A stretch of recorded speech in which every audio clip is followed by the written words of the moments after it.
কোটা সংস্কার আন্দোলনে দেশব্যাপী শিক্ষার্থীদের উপর হামলা ও হত্যার প্রতিবাদে এবং ৯ দফা দাবিতে বরিশাল ঢাকা মহাসড়ক অবরোধ করে ছাত্র জনতার বিক্ষোভ কর্মসূচি পালন করছে শিক্ষার্থীরা। আজ বেলা ১১টায় নগরীর নতুল্লাবাদ কেন্দ্রীয় বাস টার্মিনাল এলাকায় এই কর্মসূচি পালন করা হয়।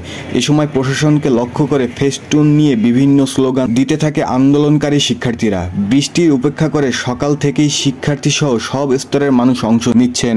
এছাড়াও আজ নতুল্লাবাদের পাশাপাশি নগরীর হাতেমালি চৌমাথা এলাকা ও বরিশাল বিশ্ববিদ্যালয় সংলগ্ন মহাসড়ক অবরোধ করে বিক্ষোভ করে শিক্ষার্থীরা। দেখা যায় নগরীর চৌমাথা এলাকায় পুলিশের একটি পিকআপ ভ্যানে অগ্নিসংযোগের ঘটনা ঘটে। এছাড়াও সেখানে থাকা পুলিশ সদস্যের পোশাক খুলে ছিঁড়ে ফেলা হয় ও পুলিশ বক্স ভাঙচুর করা হয়। এদিকে অপ্রীতিকর ঘটনা এড়াতে বরিশালের বিভিন্ন গুরুত্বপূর্ণ পয়েন্টে পুলিশের টহল ও কড়া নজরদারি চোখে পড়ে। এমনকি শিক্ষার্থীদের বিক্ষোভ সমাবেশ ঘিরে নিরাপত্তা দিতে পুলিশের পাশাপাশি বিজিবির একাধিক টহল টিমকে গাড়িযোগে টহল দিতে দেখা যায়।